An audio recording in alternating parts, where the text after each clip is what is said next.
زوجہ سے جو ہم بستری ہے وہ صرف اسی راستے میں جائز ہے جس سے اولاد ہوتی ہے، کیونکہ عورت کو اللہ نے بنایا ہے نسل بڑھانے کے لیے. تو کوئی بھی ایسا ہم بستری کا طریقہ اختیار کرنا جو نسل بڑھانے کا ذریعہ نہ ہو، یعنی وہ نیچرل نہ ہو، تو وہ حرام ہے. تو اس میں اللہ نے یہ حکم دے دیا.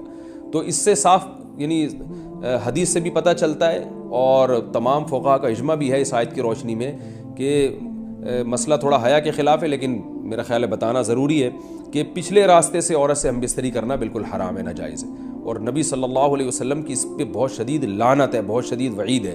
تو یہ بالکل اللیگل ہے اسلام میں کہ عورت کے پچھلے راستے سے اس سے ہم بستری کی جائے. جو لوگ لڑکوں سے بدفعلی کے عادی ہوتے ہیں ان کو یہ ایک چسکا لگ جاتا ہے، تو یہ حرام ہے، ناجائز ہے، کیونکہ اللہ نے بتا دیا کہ یہ تمہارے لیے بمنزلہ کھیت. مفتی طارق مسعود کے بیانات کے لیے طارق مسعود آفیشیل کو سبسکرائب کریں. طارق مسعود آفیشیل.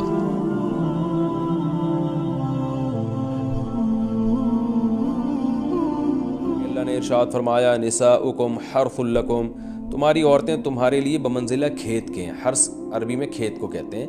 تو بمنزلہ کھیت کے ہیں. جیسے بیج ڈالا جاتا ہے کھیت میں اور اس سے پیداوار بڑھتی ہے، تو عورت کی جو ایک حیثیت ہے، نیچر نے جو اس کی ایک حیثیت متعین کی ہے، وہ بھی ایک نسل بڑھانے کا ذریعہ ہے، جس میں مرد کا جو اسپم ہے وہ بطور بیج کے ہے اور جو اولاد ہے وہ ایک پیداوار کی طرح ہے. تو اللہ نے یہ یاد رکھیں، اس آیت کو نا بہت سارے غیر مسلموں نے عورت کے خلاف بہت نیگیٹیوٹی پھیلائی ہے کہ دیکھو اسلام عورت کی توہین کرتا ہے، اس کو کھیتی سے تعبیر کرتا ہے. تو کچھ لفظ کسی اور زبان میں جب وہ جاتے ہیں نا تو وہ توہین کا معنی دیتے ہیں. عربی میں جو حرث کا معنی ہے یہ تعظیم کے لیے ہے، توہین کے لیے نہیں ہے. اردو میں جو کھیتی کا معنی ہے وہ توہین کے لیے استعمال ہوتا ہے. کھیتی یعنی جو پاؤں میں روندی ڈالنے والی اور زمین جو ہے نا پاؤں میں گویا روندی اس کو روندا جا رہا ہے. تو اس لیے اس کا اردو میں بالکل اسی طرح جو لوگ ترجمہ کر دیتے ہیں کہ عورتیں تمہاری کھیتیاں ہیں، تو یہ ترجمہ میرا خیال ہے اس لیے درست نہیں ہے کہ اردو میں اس کا مفہوم ہی چینج ہو جاتا ہے. یعنی گویا ایک عزت کے لیے جو لفظ اللہ نے استعمال کیا وہ ذلت کا ذریعہ بن جاتا ہے. تو اس لیے کسی بھی زبان میں جب ہم کسی بھی لفظ کا ترجمہ کرتے ہیں تو اس زبان کے ہمیں محاوروں کو دیکھنا چاہیے کہ اس زبان میں یہ لفظ کس معنی میں استعمال ہو رہا ہے. مثال کے طور پر ہو سکتا ہے کتا کا لفظ کسی زبان میں وفاداری کے لیے استعمال ہوتا ہو، کسی کو لوگ ڈاگ کہتے ہوں تو اس کا مقصد ہوتا ہے وفادار انسان ہے، لیکن ہمارے یہاں اردو میں گالی ہے وہ. اور آپ بولیں کہ بھئی وہ فلاں قوم ڈاگ کہتی ہے تو ہم کتا کہیں گے، تو آپ جب اس کا ترجمہ اردو میں کریں گے تو کتے سے نہیں کر سکتے. تو اسی طرح یہ عربی کا جو لفظ ہے اس میں بھی یہ چیز یعنی ملحوظ رہنی چاہیے. تو اس لیے اس کا ترجمہ کیا جائے گا تمہاری عورتیں تمہارے لیے پیداوار بڑھانے کا ذریعہ ہیں، نسل بڑھانے کا ذریعہ ہیں. فاتو حرثکم، تم اپنے اس نسل بڑھانے کے ذریعے کے پاس آؤ، انا شئتم، جیسے چاہو، وقدموا لانفسکم، اور اپنے نفسوں کے لیے آگے بھیجو. یعنی اولاد کی نیت سے آیا کرو زوجہ کے پاس اور آخرت کے لیے انتظام کرو، یعنی اولاد پیدا کر کے جو تاکہ دنیا اور آخرت میں تمہارے لیے فیوچر میں تمہارے لیے کام آئے. دنیا بھی داخل ہے، آخرت بھی داخل ہے. تو اس آیت کا بھی ایک شان نزول ہے کہ صحابہ کرام تو چونکہ جو خواتین تھیں مکہ میں صدیوں سے وہ لوگ آباد تھے، ان کے سفر خاص طور پہ عورتوں کے سفر بہت ہی کم ہوا کرتے تھے. تو جب ہجرت ہوئی ہے اور جو ہے نا ہجرت کر کے بہت ساری صحابیات مدینہ آئی ہیں، تو مدینہ میں ان کے نکاح دوسری قوموں میں ہوئے، پھر انصار صحابہ سے بھی ہوئے.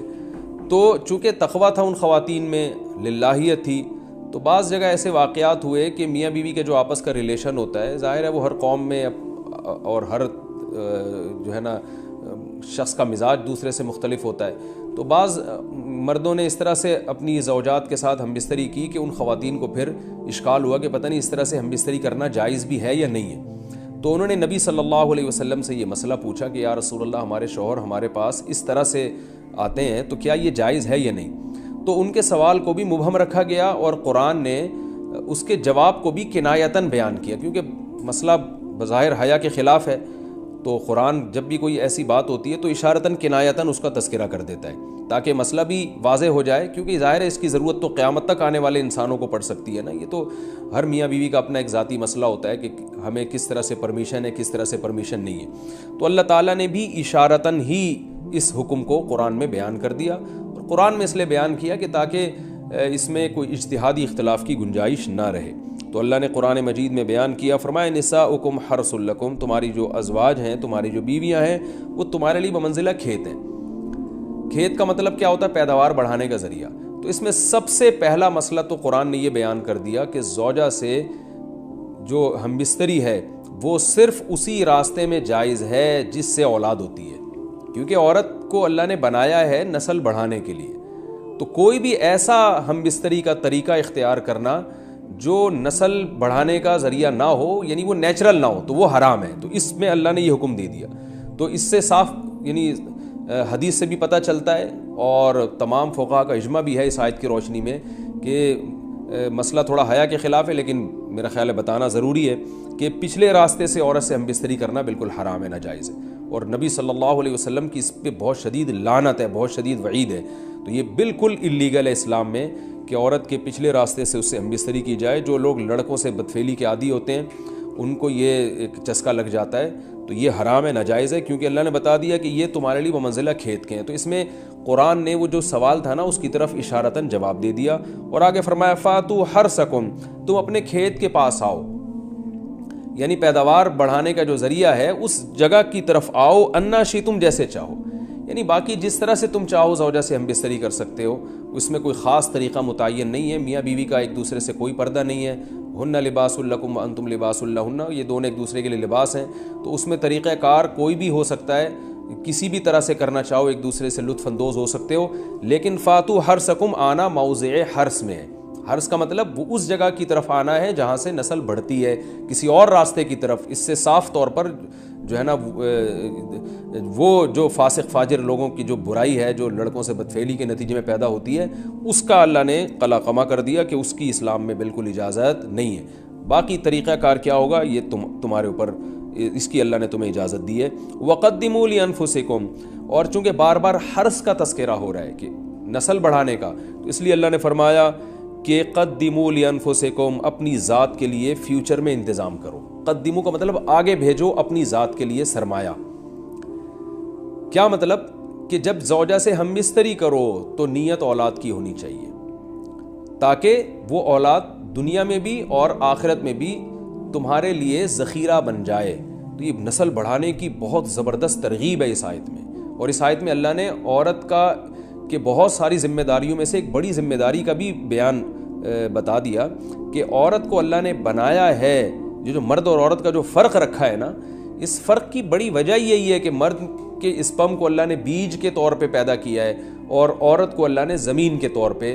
تو بیج اور زمین کے ملاپ کا بنیادی مقصد ہی نسل بڑھانا، پیداوار بڑھانا ہوتا ہے، نہ یہ کہ نسل روکنا۔ آج فیملی پلاننگ والوں نے اس آیت کی دھجیاں اڑا دی ہیں، اور جو پوری دنیا میں ایک بیہودہ قسم کی تحریک چل رہی ہے، یہ آیت بالکل اس کی نفی کر رہی ہے۔ اس لیے اللہ نے فرمایا، اچھا اللہ نے اس کا بھی جواب دے دیا کہ جو فیملی پلاننگ والے کہتے ہیں نا نسل بڑھنے سے تمہارا نقصان ہوگا، خرچے بڑھ جائیں گے، تو اللہ فرماتا ہے قدموا لانفسکم، تمہارا فیوچر بن جائے گا، سنور جائے گا، کیونکہ اولاد پہ اتنی انویسٹمنٹ نہیں ہوتی جتنا اس کا آؤٹ پٹ ہوتا ہے۔ ان پٹ کم ہے، آؤٹ پٹ زیادہ ہے، انویسٹمنٹ کم ہے، اس کے جو پروفٹ ہے وہ زیادہ ہے، دنیا میں بھی اور آخرت میں بھی۔ تو اللہ نے فرمایا اپنے نفس کے لیے، فیوچر کے لیے انتظام کرو، بڑھاپے کے لیے انتظام کرو، تمہارے بیٹے ہوں گے، بیٹیاں ہوں گی، پوتے ہوں گے، نواسے ہوں گے، بہویں ہوں گی، یہ دنیا کا مستقبل اور آخرت کا مستقبل کیا ہے۔ جو عبداللہ بن عمر رضی اللہ تعالیٰ عنہ نے جب نکاح کا ارادہ ترک کیا تو آپ کی جو ہمشیرہ تھی حضرت حفصہ، انہوں نے فرمایا کہ نکاح کرو، تمہارے اولاد ہوگی، دنیا سے جاؤ گے تو تمہارے لیے دعائیں مانگے گی، تو یہ آخرت کے لیے ذخیرہ ہے۔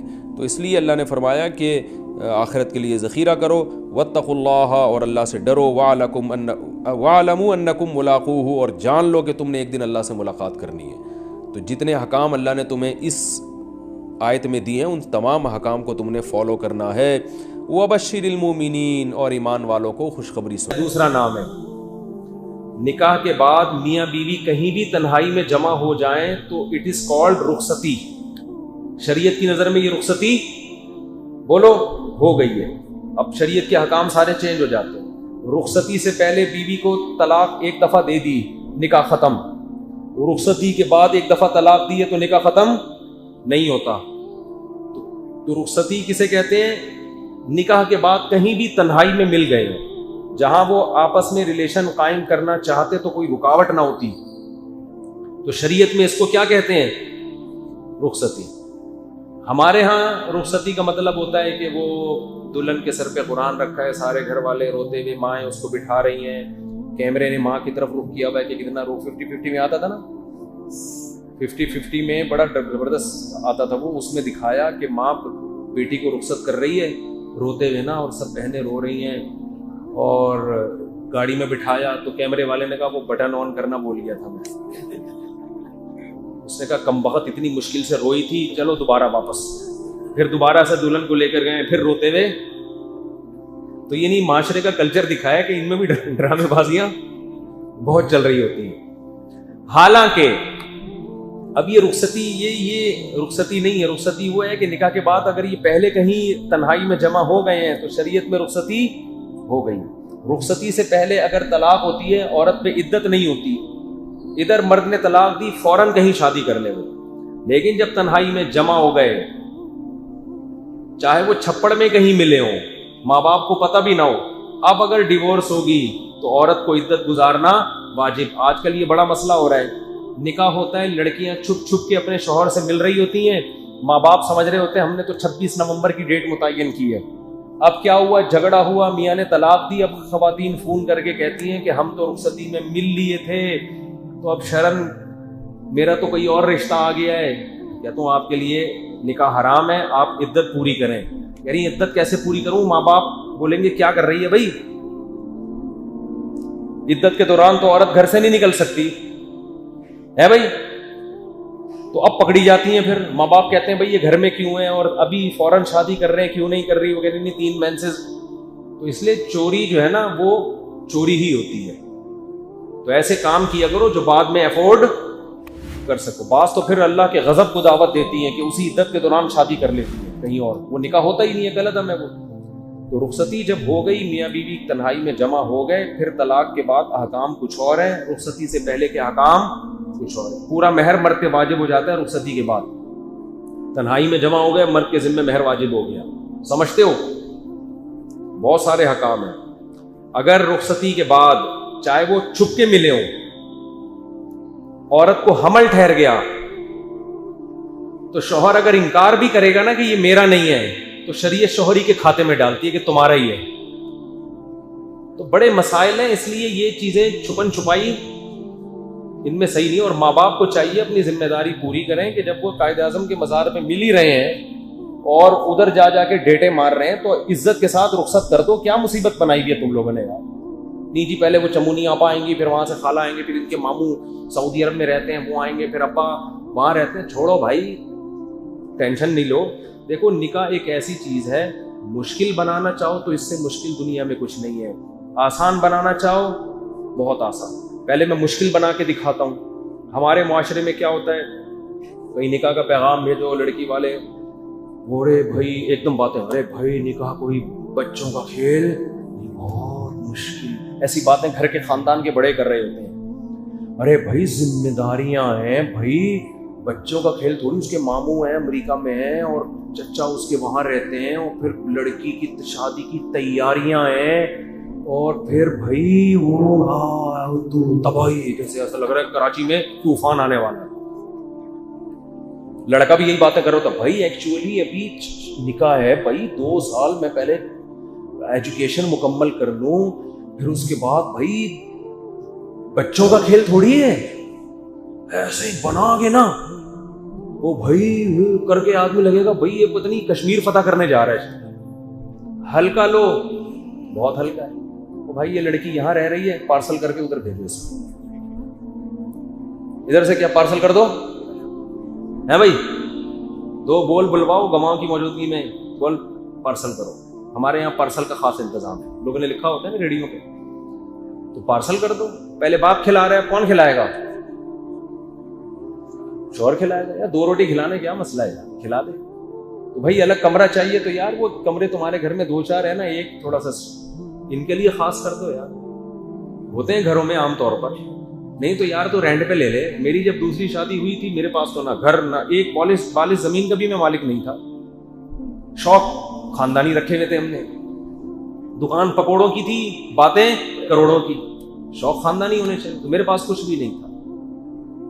تو میں نے جب پیغام بھیجا انہوں نے کہا کیسے رکھو گے بھائی، وہی ہوا نا، ارے بھائی. میں نے کہا بھائی وہی کی ضرورت نہیں ہے بھائی، آپ لوگ یہاں رہتے ہیں. اب ظاہر ہے جب نکاح ہوگا تو ایک رات جب میں پہلی زوجہ کے پاس ہوں گا، دوسری تو اکیلی ہوگی نا، تو وہ کہاں رہے گی؟ تو بھائی سسرال کے قریب ہی کوئی لے لیتا ہوں گھر. تو وہاں ایک کمرے کا گھر مجھے کرائے پہ ملا، 2500 کرایہ تھا اس کا. میں نے ان کو دکھایا، میں نے کہا فی الحال یہ ہے ٹھیک ہے نا، کمرہ بڑا ہے اس کا، ایک کچن ہے، ایک واش روم ہے، فی الحال رخصتی کر لیں. ادھر بھی تو رہ رہی ہے نا، پارسل کر دیں وہاں، ٹھیک ہے نا. جب میں وہاں ہوں گا تو یہ وہاں ہوگی، نہیں ہے میں جس دن ہوا تو اپنے اماں کے گھر میں رہے. بھائی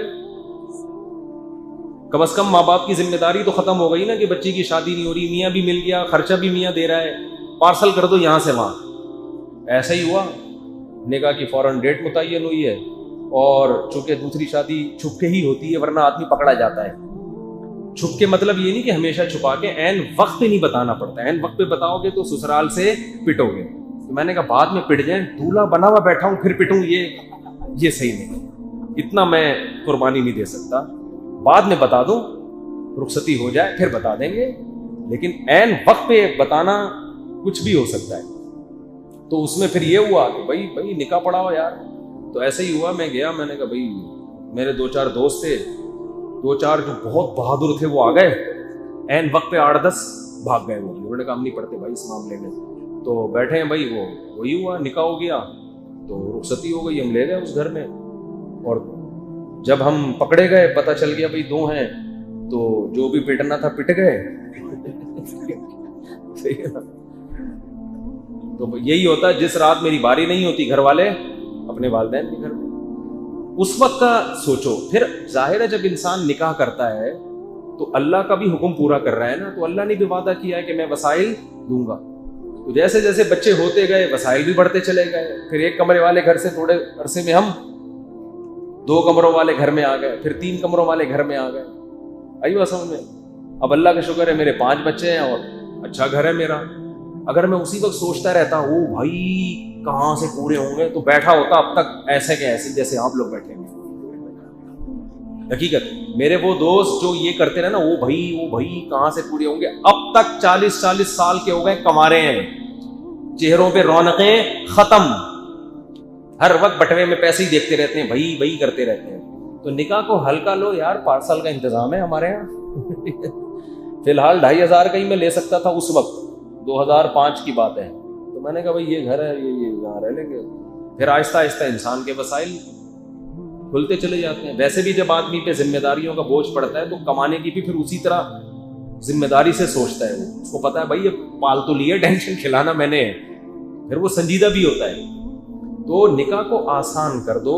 یہ جو ہے نا، یہ جو مسئلہ ہے پڑھائی، وہی پہلے ایکچولی میں میڈیکل سائنس میں ڈاکٹر میں 2 سال رہ گئے، پھر بھائی اتنی ٹینشن نہ لو، اس کو ادھر پارسل کرو، پڑھتے رہو. کس نے کہا ہے تمہیں یار؟ میں نے زیادہ پڑھائی شادی کے بعد کی ہے، اور دوسری شادی کے بعد اور زیادہ پڑھا ہوں میں نے جو 4 شادیوں والی کتاب لکھی ہے دوسری شادی کے بعد لکھی ہے، اور ایسے لکھی ہے کہ پوری رات بیٹھا رہتا تھا میں لکھنے کے لیے. اور اگر میں نے شادی نہیں کی ہوتی تو میں نہ لکھ پاتا. نکاح سے انسان کو سکون ملتا ہے، ذہنی بھی، دماغی بھی، صحت بھی اچھی ہوتی ہے، اور زیادہ کام کرتا ہے وہ. آپ یہ دیکھ رہے ہوتے ہو نکاح کے بعد بیوی کو ٹائم دینا پڑتا ہے، وہ ٹائم آپ کو بہت سارے ٹینشنوں سے بچا لیتا ہے. اس کی مثال ایسے ہے، جب آپ کو بھوک لگتی ہے، آپ کھانا کھاتے ہو، ٹائم دیتے ہو نا روٹی کو، کیا خیال ہے؟